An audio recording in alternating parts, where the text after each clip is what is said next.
Mara had stopped believing in warm things. After her fiancé left her for someone else. After her mother passed away. Unexpectedly. After she lost the job she thought she'd grow old in. She moved into a tiny apartment at the edge of town, where loneliness echoed, louder than the walls. She didn't talk to anyone. She didn't answer calls. She simply moved through her days like a ghost wearing a human shape. Until the night it rained. Not just rain. A storm that sounded like the sky was breaking. Mara returned home drenched, shivering, exhausted. When she pushed her door open, she froze. On her doorstep, curled into the tiniest trembling ball, was a skinny, mud-covered dog. A golden-brown dog with hopeless eyes. He didn't bark. He didn't move.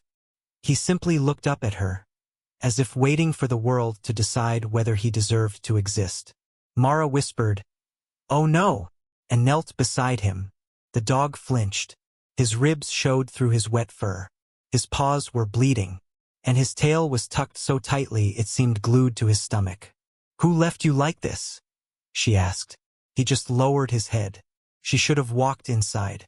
She had no space, no money, no energy, no hope. But something inside her, something that had been numb for too long, stirred. "Come on," she murmured. "Let's get you warm." He didn't trust her at first, but he limped in. Paw prints a name he chose himself. She towel-dried him, fed him warm broth, and put him on a blanket. When she whispered, "I don't even know what to call you," the dog sneezed softly, making a tiny sound like Leo. Mara smiled for the first time in months. "Leo, okay. Leo it is." The dog wagged his tail for the first time, weakly, but sincerely. That night, Leo slept on the floor near her bed. Not touching, but close enough to feel safe. And for the first time since her life shattered, Mara slept without waking from nightmares. Paw prints healing, the quiet way days passed. Leo followed. Mara everywhere. Not like a shadow, more like a heartbeat. He didn't demand tension. He didn't jump or bark or make a mess. He simply existed with her. He sat near her feet when she cried. He rested his head on her lap when she thought she was worthless. He sat by the bathroom door when she had panic attacks, whining gently as if reminding her she wasn't alone. Once, when she said, "I'm tired, Leo. I don't know how to keep going," he gently placed his paw on her wrist, a small, warm, grounding weight. That paw felt like a promise.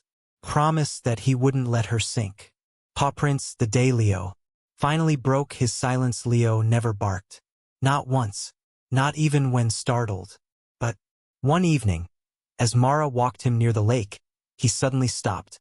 He stared toward the water, stiff and alert. "Mara!" a man shouted from behind. She turned. A jogger was waving frantically. "There's a kid in the water. He slipped." Mara froze, fear gripping her. But Leo didn't. Leo lunged forward, dragging the leash from her weak hands, sprinting toward the lake's edge. A small boy was splashing helplessly, too far from the shallow area. Without hesitation, Leo jumped in. Mara ran toward them, heart pounding. Leo paddled with fierce determination, reaching the boy, nudging him upward, guiding him back toward safety. When Mara kneeled and pulled the child out, Leo climbed up after them and barked. His first bark since she met him. A loud, strong, alive bark. The boy's mother arrived, crying, hugging him.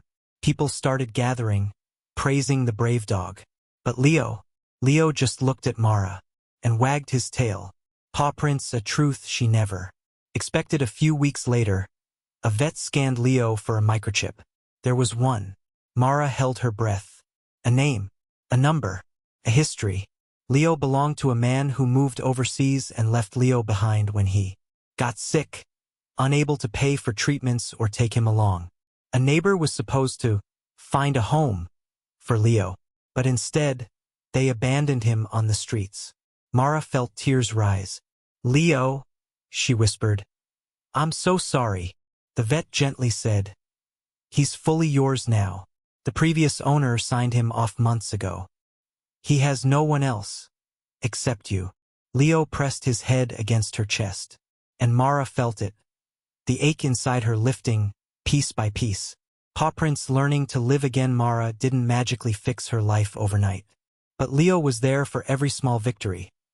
White medium star the day she sent her resume again. White medium star the day she met an old friend for coffee. White medium star the day she cleaned her apartment and opened the curtains. White medium star the day she laughed so hard she cried. Leo carried her through the darkest stretch of her life. Not with words, not with grand gestures, but with presence, with quiet loyalty. And when she finally got a new job and moved to a bigger home, Leo explored it like a king inspecting his castle.